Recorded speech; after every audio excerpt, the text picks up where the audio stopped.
환자분들 중에서 종종 이런 걸 물어보시는 분이 있는데, 방광염 아니면 질염 뒤에 이거하고 요실금하고 관련이 있냐? 결론부터 말씀드리면은 질염과 방광염, 요실금과 관련이 없다. 그런데 인터넷을 검색하다 보면은 질염과 방광염이 요실금의 원인이다 이야기하는 게 있는데요. 왜 그런지 지금부터 알려드리겠습니다.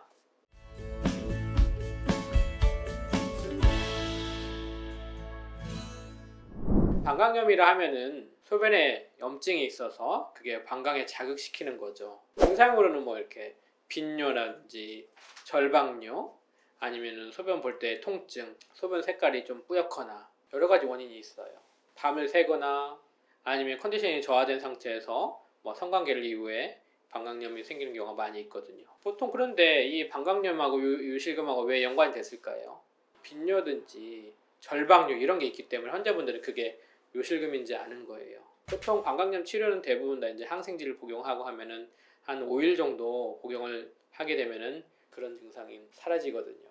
요실금이 항생제를 먹고 사라졌다 이런 생각이 들 텐데 전혀 그렇지 않죠. 왜 이런 기사들이 떴을까요? 절방뇨, 빈뇨. 근데 이런 증상들이 과민성 방광하고 증상이 비슷해서 그래요. 단지 그 과민성 방광은 전망이 예민도가 올라가서 그런 게 만성적으로 오래 있는 거거든요. 근데 방광염은 급성으로 대부분 오고 그런 증상은 항생제를 쓰게 되거나 하면은 사라지게 되거든요. 이런 과민성 방광 증상하고는 아예 메커니즘이 다른 거기 때문에 방광염하고 요실금, 과민성 방광 아예 저는 다른 질환입니다.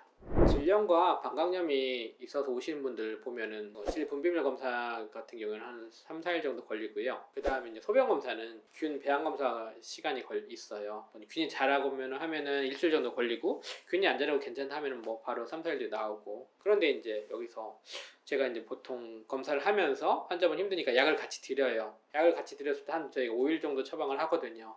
근데 약을 하루 이틀 먹으면 그 증상이 확 좋아지니까 환자분들은 그냥 약을 끊어버려요. 약을 먹다 안 먹다 하면 균이 죽으려다가 말다가 해서 내성만 생기고 재발성 방광염 이런 게 증가를 하거든요. 그래서 반드시 5일치 약을 다 먹는다.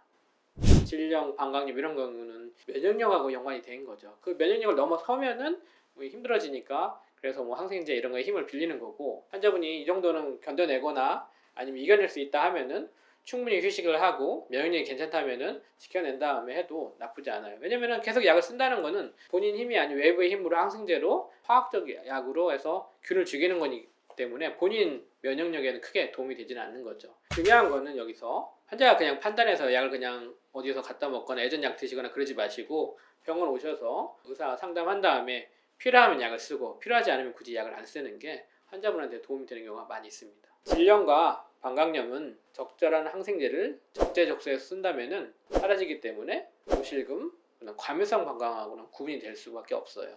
요실금과 과민성 방광은 항생제를 쓴다고 해서 좋아지지 않고 계속해서 증상이 있거든요. 방광염과 질염 환자들이 이제 계속해서 늘어나긴 하는데요. 그 이유가 적절한 치료를 하지 못해서 그런 경우가 많아요. 항생제를 먹기 전에 소변 검사, 소변균 배양 검사 그런 검사를 해서 어떤 균이 어떤 항생제에서 저항성을 갖는지 확인을 하고 그 사이에 몸이 힘드니까 경험적인 항생제를 쓰죠. 적절한 항생제를 적절한 기간 동안에 써야지만이 그런 방광염 증상이나 질염들이 없어지거든요.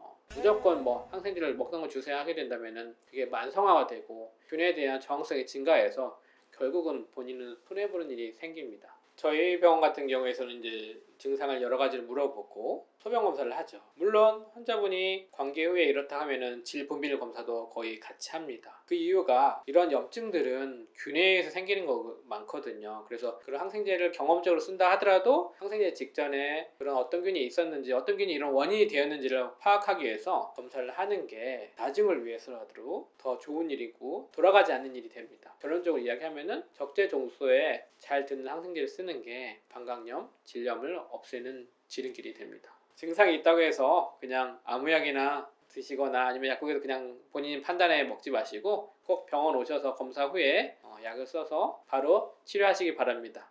포에리원 소성민이었습니다. 감사합니다.